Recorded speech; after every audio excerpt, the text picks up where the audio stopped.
I'm afraid all the time of the dark. Terrifying secrets can be buried deep inside. I start seeing fire. I start seeing people burning us up. But they don't stay buried forever. Don't you ever tell this. That old goat, he's my second cousin.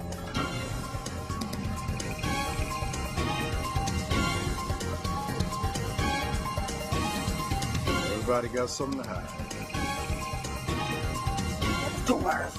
We can't talk about this. Keep your mouth shut. A famous enemy, a family connection, and a search for the truth that breaks down racial barriers and reveals how much we really have in common. I had to free my spirit from all the hatred and animosity that I held in my heart so that I could raise my children with no hate.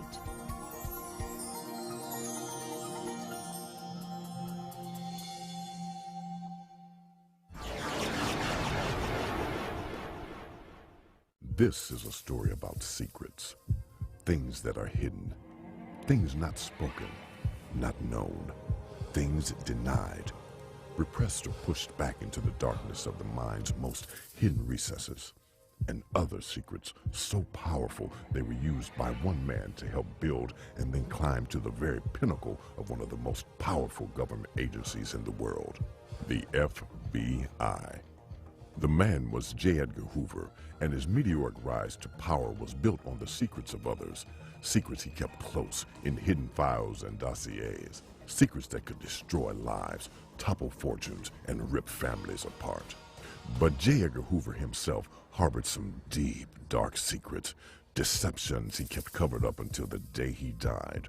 One was a 300-year-old family secret that traced back to a humble Mississippi town. But one woman's search for healing and the truth finally uncovered Hoover's biggest secret, still hidden more than 3 decades after his death. It was a secret he thought no one else knew. Yet a young black girl in 1950s Mississippi had heard his subterranean secret, and she'd known about it all her life.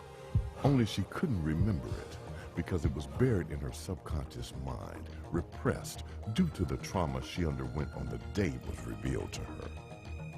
The year was 1957, and the young girl was 10-year-old Mildred McGee, living in a government project in Macomb, Mississippi. It began with an argument in history class about a man nobody in Mildred's world liked. She was prepared for the lesson that day, not for the upheaval it would cause in the course of her life. Edgar Hoover is the president. What's wrong with you? That Hoover man is in the FBI, and he is not a president. We are studying U.S. presidents like Abraham Lincoln. Students, we got to stop this argument. And just to be clear on the subject between the two of you, J. Edgar Hoover is not and has never been the president of the United States. So can we please move on to the subject we're studying today, United States presidents. Mildred was feeling satisfied with herself as the squabble ended. And knowing her oral family history, she could hardly wait to get home and ask her father to take her to see her maternal grandfather, whom she called Big Daddy, so she could ask him about the Hoovers she'd heard were in her family. The upcoming visit with her Big Daddy was about to change young Mildred's life, and not for the better. What would be revealed to her that day on the porch of Big Daddy's home nearly destroyed her because of the secret she was forced to keep from that day forward. The same secret J. Edgar Hoover was forced to keep his entire life. Starting from the traumatic moment it was revealed to him as a young man. A secret that damaged both their lives and ultimately the lives of countless people of color in America. A secret that would put J. Edgar and little Mildred on a collision course that wouldn't connect until almost a quarter century after his death, when she was all grown up and having problems. On that fateful day 40 years prior, she sensed the man in her family named Hoover was not a subject that was talked about openly. So she approached her Big Daddy gingerly. Hello, daughter. Oh, Big Daddy. Big Daddy, is that Hoover man related to us? That old goat, he's my second cousin. Wow. He's an important man. What's that? Keep your mouth shut. That man doesn't want to be part of our family. Don't you ever tell this, or they'll burn us while we sleep.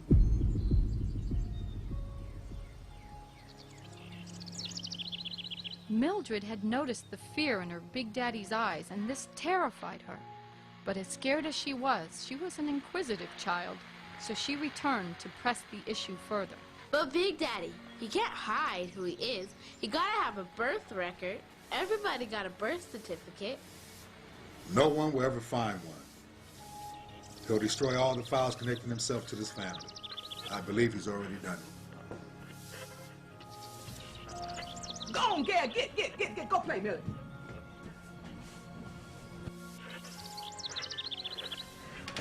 I don't know, Cliff. I just don't get a good feeling about it. What's the truth? Now, you finna bring some trouble up in here now with those loose lips.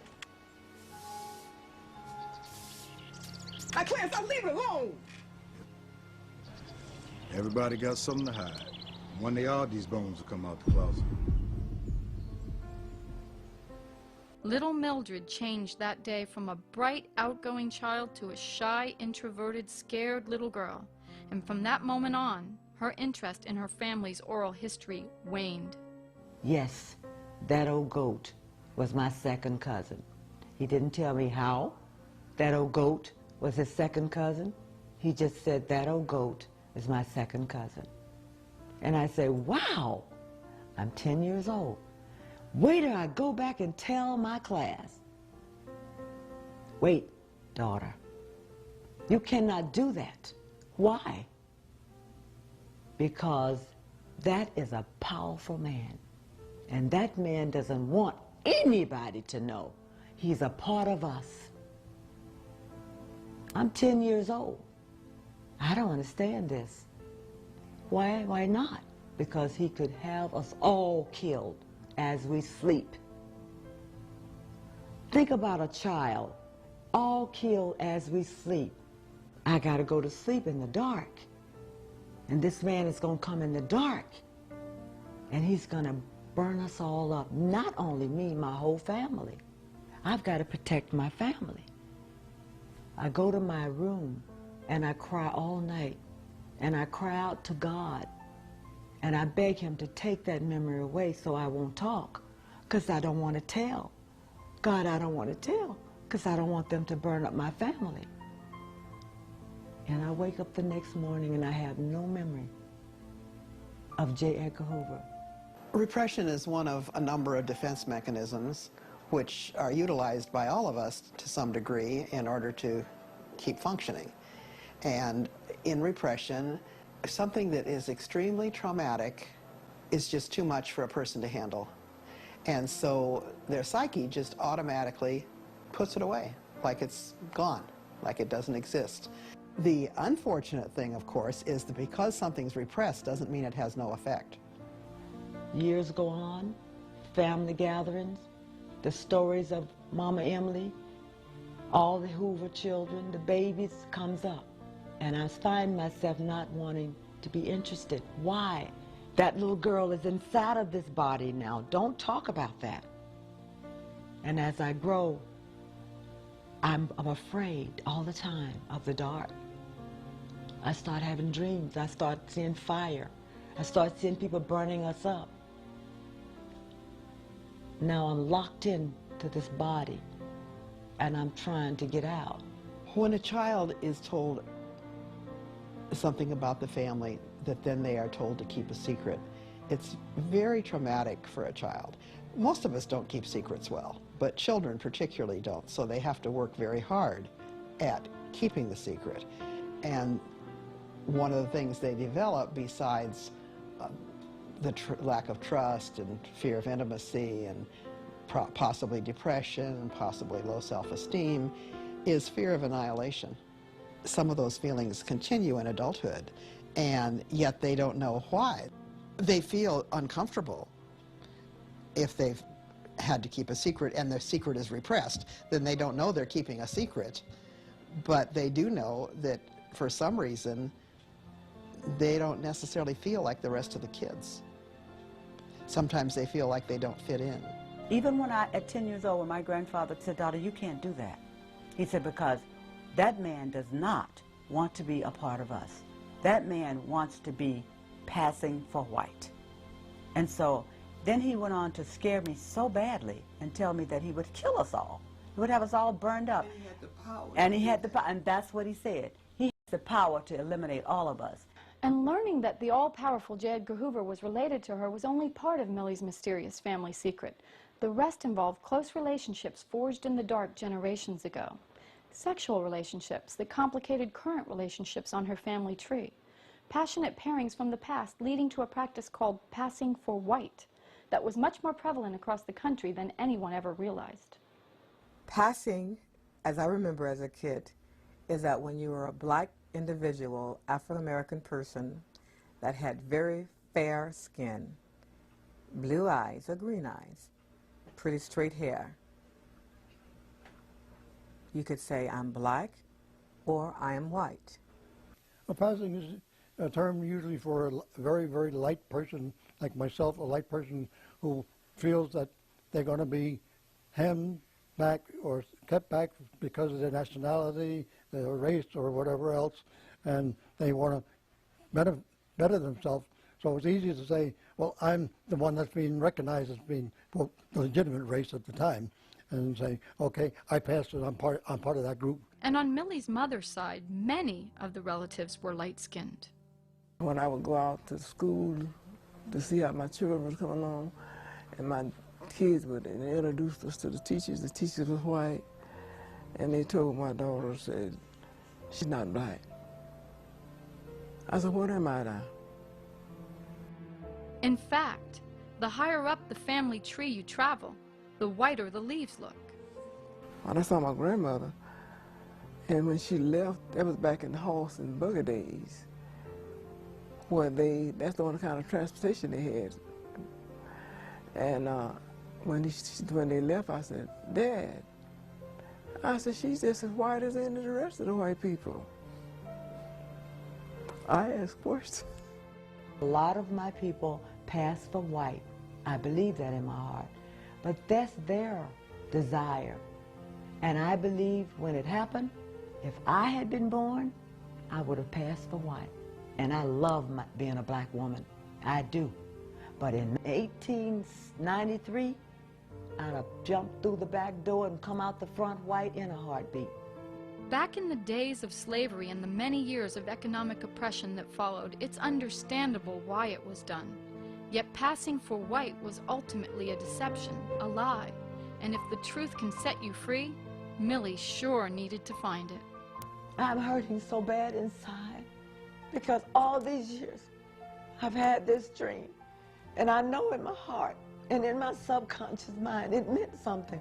But I was afraid to say it, but I knew. Oh yeah, I knew. And when I found it and I saw it, I began to feel free. Everything just moved off of me. It was just like uncovering a veil off my face. And I was anew. And I know that my husband can see it, my mother can see it. You know what my mother said to me? She said, daughter, I've never said this to any one of my children. She said, but you're the chosen one. She said, you are the chosen one. I said, Mother, why me? She said, I should have always known it because out of all my children, you were the most nosy one. Millie's path to wholeness had begun with her writing, and it continued in conversations with her mother. So when I talked to my mother, she started talking about the Hoovers. And then I asked her, does a man named J. Edgar Hoover ring a bell to you? And she was like, shh, shh, you can't tell that. You can't tell. There's two murders. And I'm trying to follow her. What has the two murders got to do with Big Daddy telling me this old goat was his second cousin? But Big Daddy also told me we could all be killed as we sleep. And I'm thinking, well, I didn't tell it. All these years, I didn't tell it. So why is two murders? Who was murdered? And my mother started to tell me that it was a family secret and an example made in the family. My mother said, are you sitting down? And I said, okay, I'm sitting down. What is it? She said, Ken just told me that Uncle Ivy, her grandfather, was J. Edgar Hoover's biological father. And I said, what do you mean? But actually, she said outside child was Uncle Ivy's outside child because Uncle Ivy was married. So I sort of explained eyesight child to me, because I think I knew because I heard it back in the South, but I asked her to explain anyway. She said that meant that Uncle Ivy had a wife, and he had a mistress as well. And he got the mistress pregnant, and the mistress had the baby. And J. Edgar Hoover was not Millie's grandfather's second cousin. He was actually his first cousin, because just like any uncle, Uncle Ivy was Big Daddy's father's brother. For Ivory and Big Daddy's father, William, were blood brothers, even though they had two different last names, Allen and Hoover, which made the task of untangling Ivy from the family tree even more difficult. The unraveling began in 1990 when Millie first entered therapy. By 1996, with her repressed memories recovered, Millie set out to record her oral family history in a book called J. Edgar Hoover, Passing for White? The book was eventually completed and published in 2000, which was no small feat, considering Millie had graduated from the all-black Berglund High School in Macomb, Mississippi, illiterate. When I started to write this book, it was about my family, but it turned out to be much bigger than that. Years of resolute research and doggedly determined digging, Millie was finally able to confirm her family's connection to J. Edgar Hoover. Ivy Hoover is here. And William Allen is here. It was a tireless task she started in Salt Lake City, where the world's largest collection of genealogical material is preserved. With hard work and hired help from a couple of genealogists, Millie set out to document her family's oral history. First thing, we have that oral history, which I think needs to be really carefully looked at. Especially in black families where there was so much illiteracy, oral history is a very important part of our black family history. You can't discount it. You have to take it and then work with it. But black oral family history, you know, Alex Haley showed the importance of this in his work. Black oral family history is very, very important, much more than in white genealogy. It took a long time before historians decided to accept oral history as being factual, because now you can document through documents of the slave owner in a formal record that was actually verbally given to somebody years ago, and you can match them up and say they are the same. African American traditional oral history is very important, just as important as documents. So I went on a mission when I finally realized that I had a chance to do genealogy on my family, because I want to move back to what my grandfather said. Yes. When I went to him and I said, why would he try to hide who he is? I said, Big Daddy, we could find his birth records. Big Daddy looked at me and he said, look, daughter, you won't find it. You could go looking all you want, you will not find it. He said, because it's already erased. He said he's gotten rid of it. He's already getting rid of who we are in a connection with him. My grandfather told me, and what I'm saying, why I'm telling you that, is because when I went looking, I found that. I found exactly what my grandfather told me.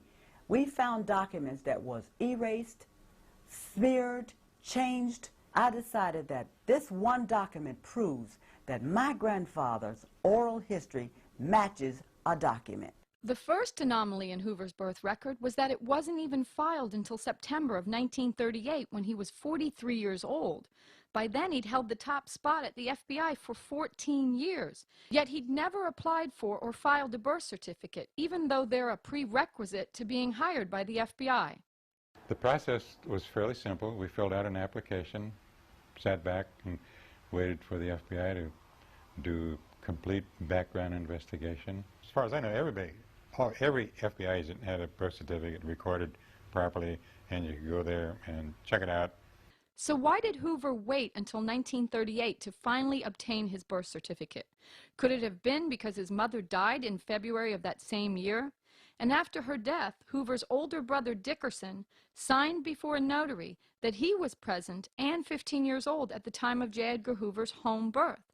It would seem that Hoover's mother, rather than his teenaged brother, would have made a far better witness to his birth.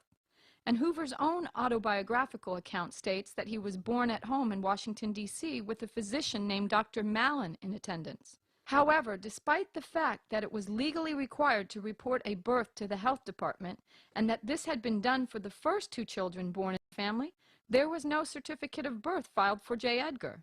Additionally, the entry for John Edgar in the D.C. Index of Births is smudged and written in different pen and style, clearly added at a much later date with the certificate number out of order and containing the suffix D, indicating a delayed filing.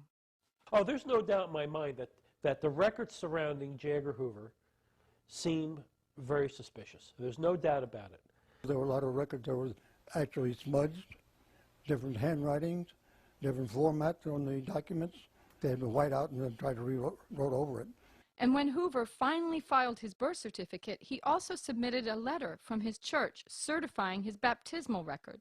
The letter gives his birth date as June 1st, 1895, with a J-A-N for January written over the June in noticeably different handwriting. And the baptismal record itself lists Hoover's birth date as the 1st of June, not January.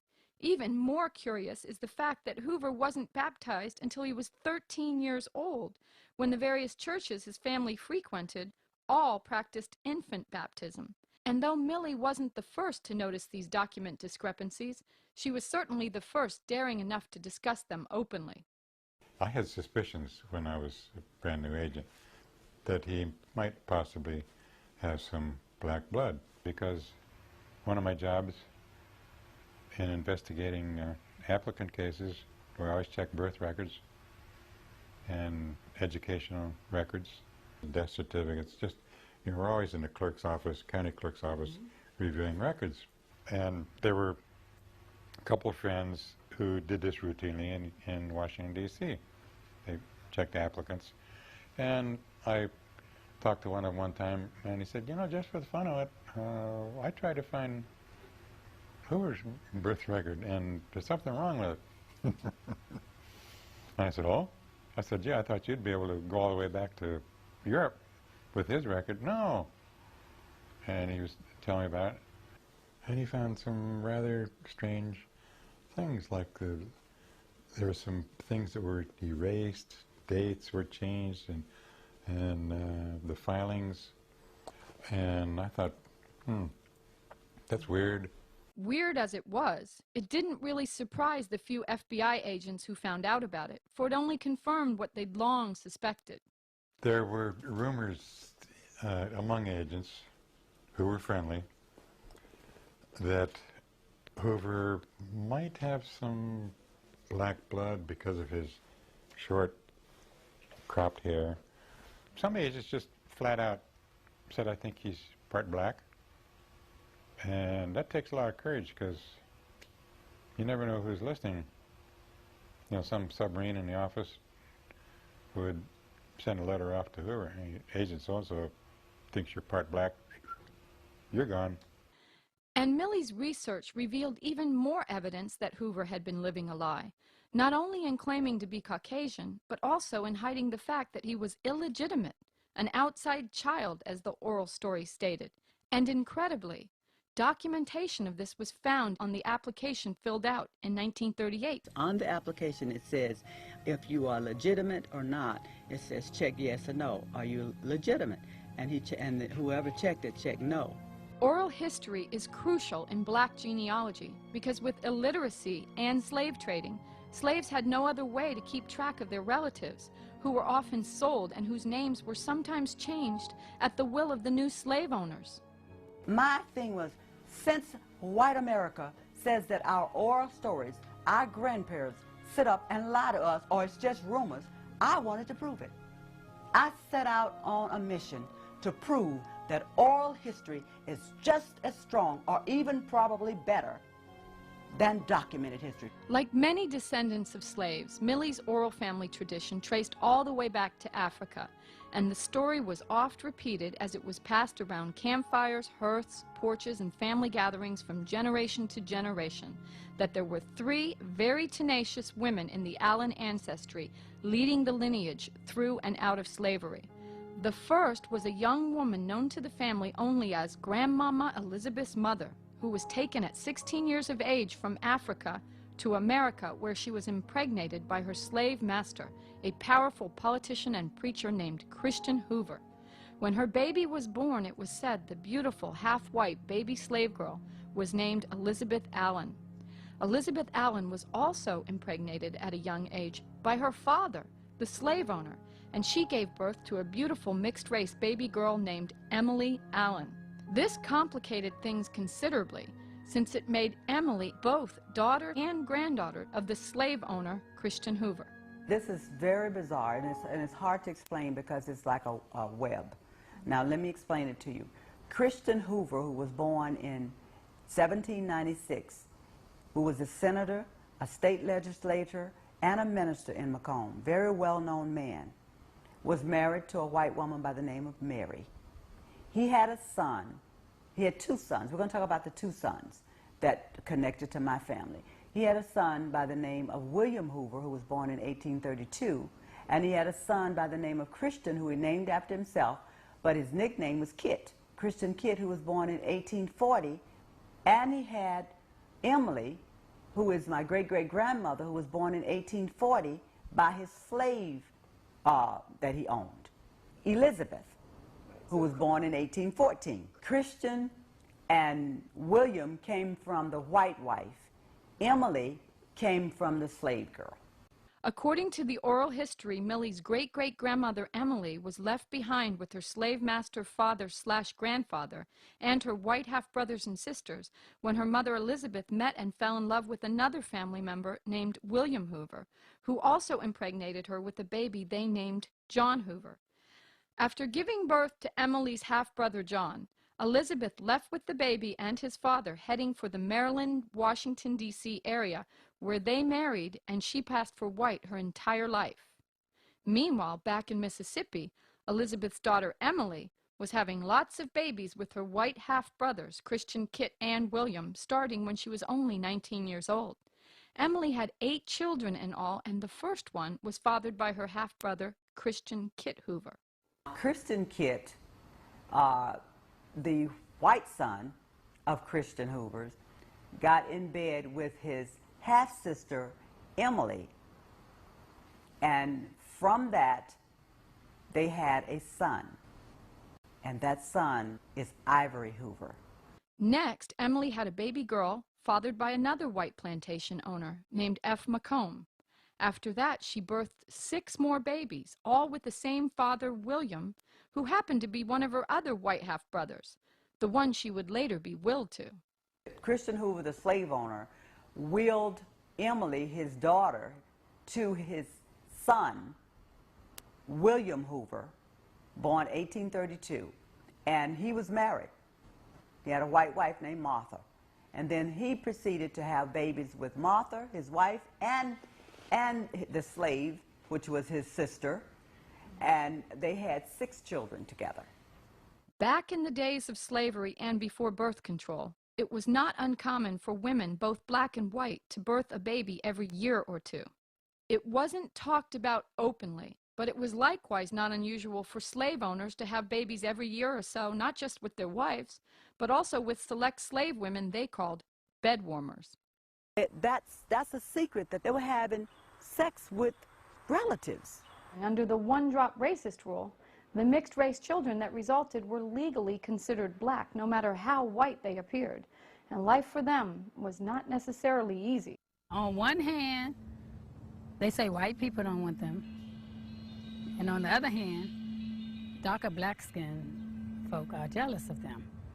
And that goes back to the big house. You know, the lighter-skinned ones got in the big house, so they had better food sometimes, where the darker-skinned ones are working out in the field all the time. And those who opted to pass for white, or had it forced upon them, as we shall see in J. Edgar Hoover's case, had it even rougher. I think it's deadly. I think it's a deadly situation, because if you were passing, you had to make sure they didn't know, and sometimes you had to make sure they didn't know. People actually cut themselves off totally from their family to just create a whole new identity. Of course, the bedwarmer practice that started it all worked only in favor of the white men. The slave women had to submit to their masters, but God helped the black male who even dared to look at a white woman. The cops, the courts, and the KKK enforced the rules, and people who stepped out of line were punished severely, both black and white. Oh, man. I was threatened many times by them. Ku Klux Klan was just a group of white people that wore masks and their white robes, and they carried a Bible with them, just like, you know, but they would harass you. I seen them at night when they would come down. It's like when some of the black people that belonged to NACP, they would get them and try to kill them. A lot of them, I found out after they got the masks on, downtown shopping and in grocery stores and all that kind of stuff, they were some of the same people. Same people had their masks on. They'd be downtown selling your stuff, on the stores and all that kind of stuff. Everyone, it seems, was in on the system designed to keep the status quo. Bed warmers were one thing, but falling in love with a slave woman was not even close to being acceptable. Which is why the love affair between Millie's great-great-grandmother Emily and her white half-brother William was never made official, even though their relationship carried on to his death long after his white wife, Martha, divorced him. And Millie's research turned up the documents that proved it. Well, there were census records, there were deeds records, because African Americans up until the early 1900s didn't have records of their own. All of it had to be part of the master's records, the plantation records. Since slavery was abolished in the middle of Emily's childbearing years, Millie hoped the births of her 8 babies would be recorded. But the genealogist she hired found much more. I had just paid him to find the documents because I remember calling him after I talked to my mother, and I said, my God, I want to match this. I said, I should be able to find 8 children born by my great-great-grandmother by the Hoover master. I should be able to find that. And I said, and 1 child named Ivy Hoover. That should be able to be in the records somewhere. Right. He said that he was so inquisitive about that story, that J. Edgar Hoover was my grandfather's second cousin. He wanted to find, and he went on his own before I paid him for 5 hours in the archives and found Emily Allen, Mother Elizabeth Allen. Emily Allen married, it says married in the census, to William Hoover and had all these babies and 1 named Ivy. That was the smoking gun as far as Millie was concerned. It proved her great-great-grandmother, who never married yet had 8 babies, was more than just a bed warmer to William Hoover. She was family. And there she was in that house, but she was owned by them. And she was in her own area. But somehow the record stated that she was married because all these babies were Hoover babies. I've been wondering why my grandfather was Allen and Uncle Ivy was Hoover. I asked about that. It was fascinating to me at one point and then sad.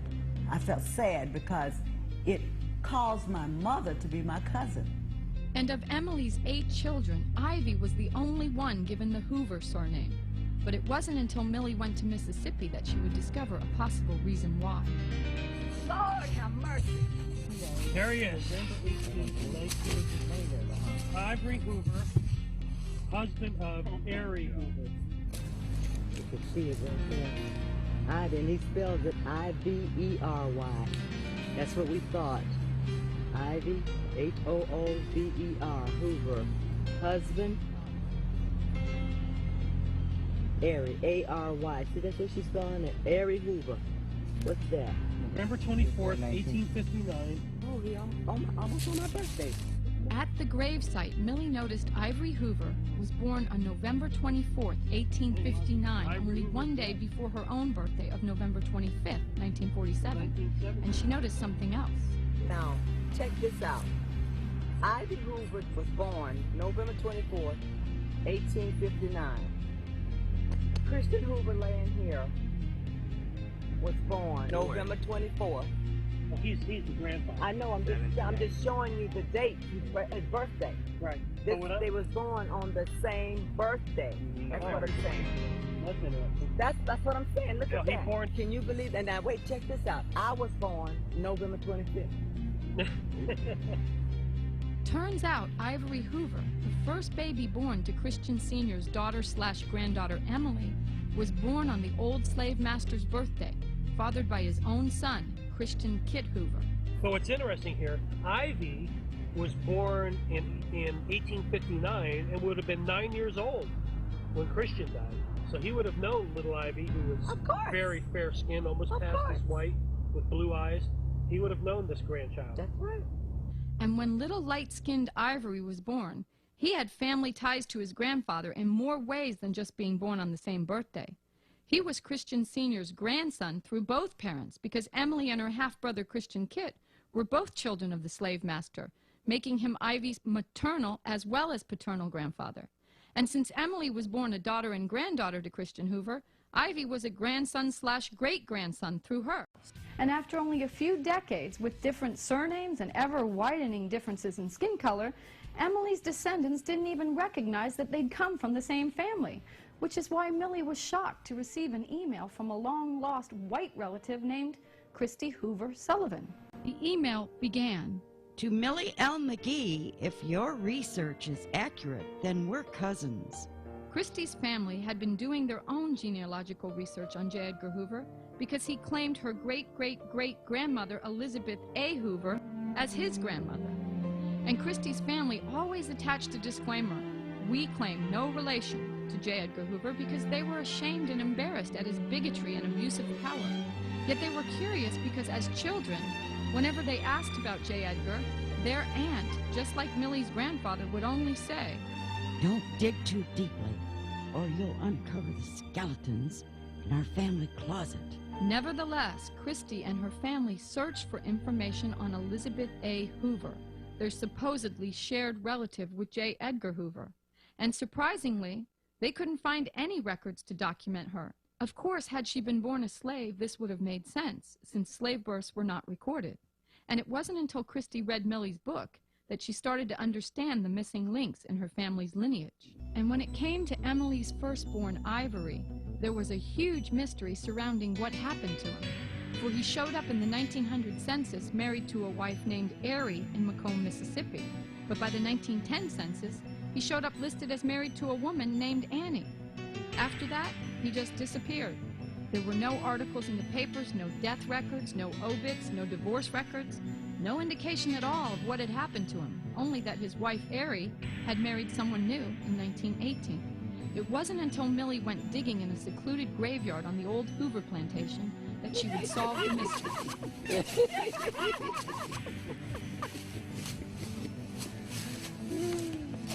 Oh my God! This is awesome. So anyway, now we know. Died November. Is that November? Wow. November what? 1917. And I found him all the way up to 1910. We looked everywhere. Everywhere. Could not find what happened to him, where he went. And I thought he went to New Orleans. That's interesting. Ivory Hoover died on November 18, 1917, only a week shy of his 42nd birthday, and only a few weeks after J. Edgar Hoover got his first Justice Department promotion. This was the same year Hoover's official father, Dickerson Hoover, had to resign his government job due to a nervous breakdown. It wasn't his first mental collapse. He'd been in and out of institutions since 1913, when J. Edgar Hoover had come of age at 18.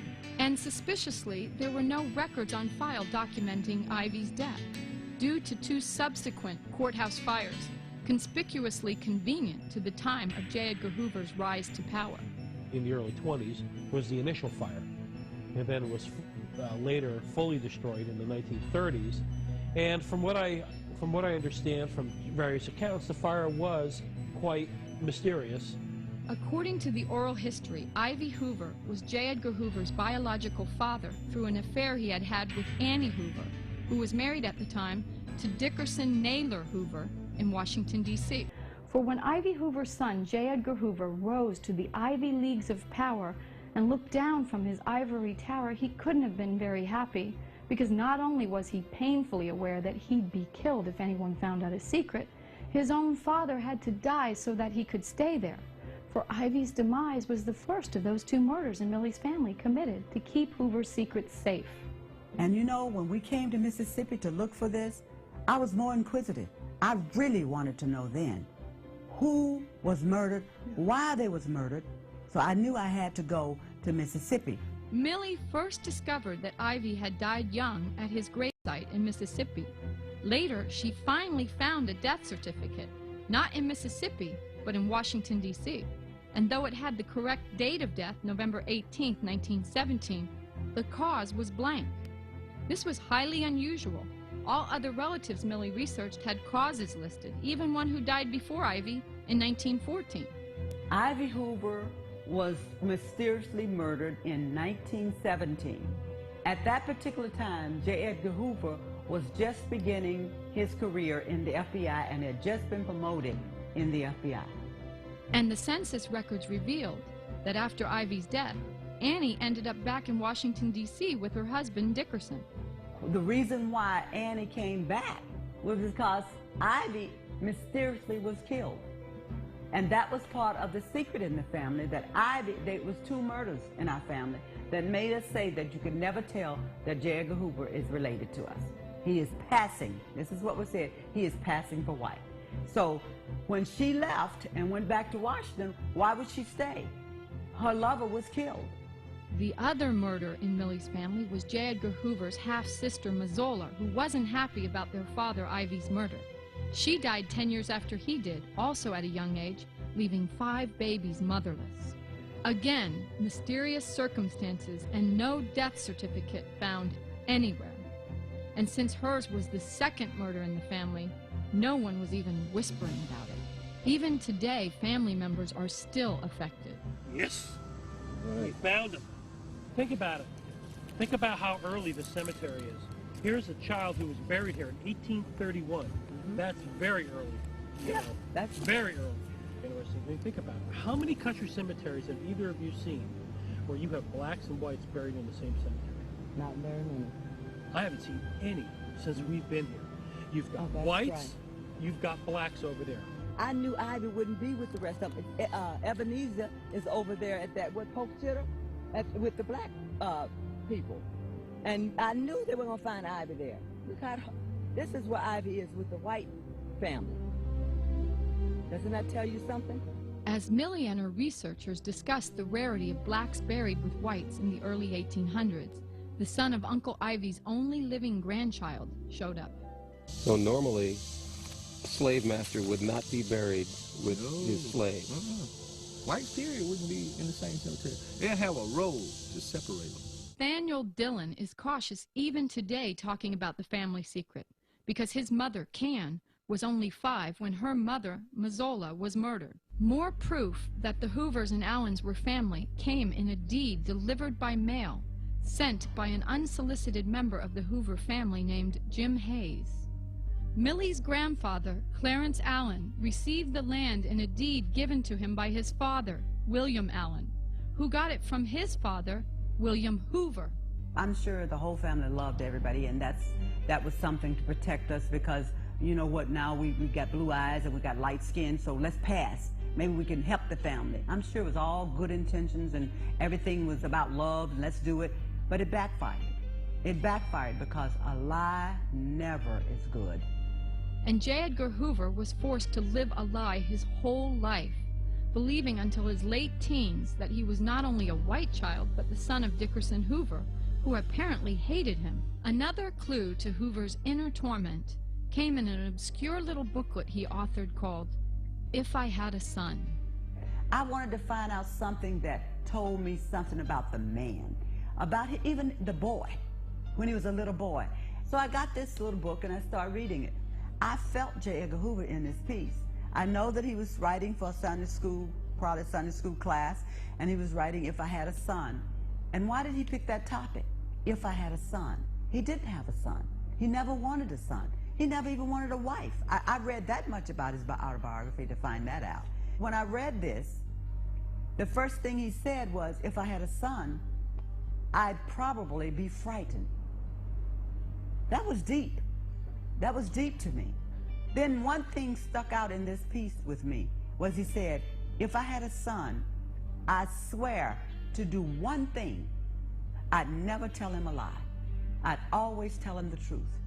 And that then made me know that I'd found the truth in my family.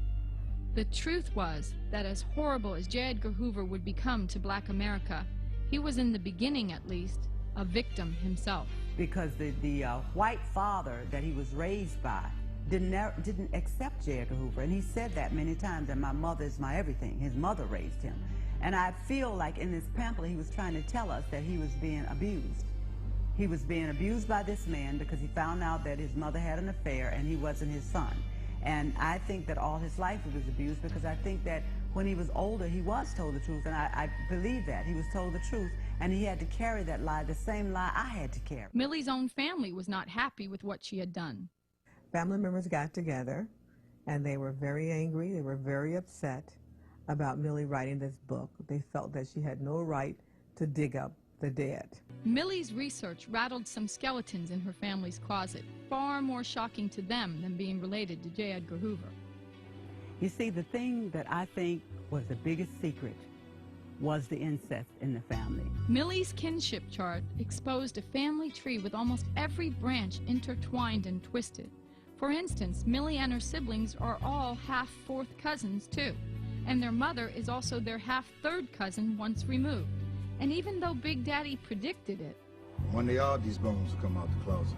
no one in Millie's family was thrilled to see her shining a light into the darkness. And they oftentimes assumed it might be something negative, so many were very, very unsupportive, and some extremely hostile and threatening. As painful as it was to examine, Millie needed to dig deep to free herself. After 7 years, even after 3 years of research, with all of these boxes and garage full of research and going through it, all I wanted was the truth. That's all I wanted. I wanted the truth to set myself free, to get over whatever it was I was suppressing in my memory, to get it all out. I've unveiled the pain inside of me through the help of loving people that cared about that pain, saw that pain, didn't even know me. Call them on the phone and say, I need your help and I'll pay you to help me.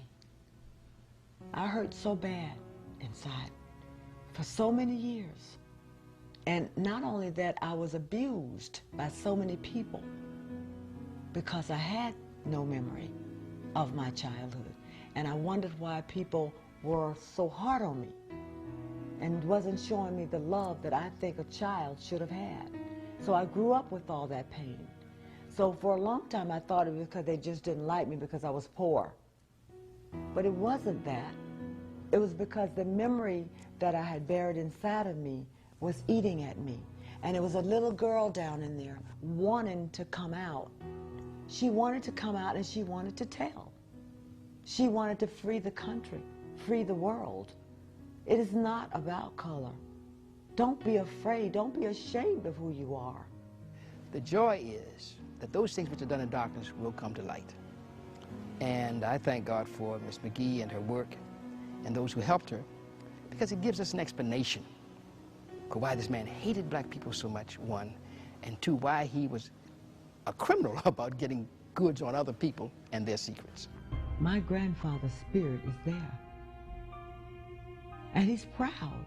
He's proud of me that I had the nerve to go and find my roots and to believe in him and to believe what he told me and to have it deep in my heart. This is where I fell in a ditch and I got up. This is home.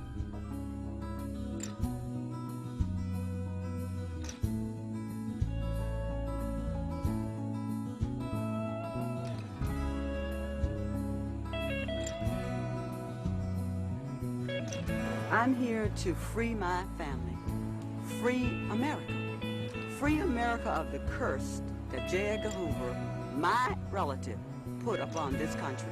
I'm here to say to everybody, we're all free at last. It doesn't matter what color we are. And I would take the first step to say that I forgive you, J. Edgar Hoover. Miss McGee Morris has proven to the world that what's done in the dark shall truly come to the light.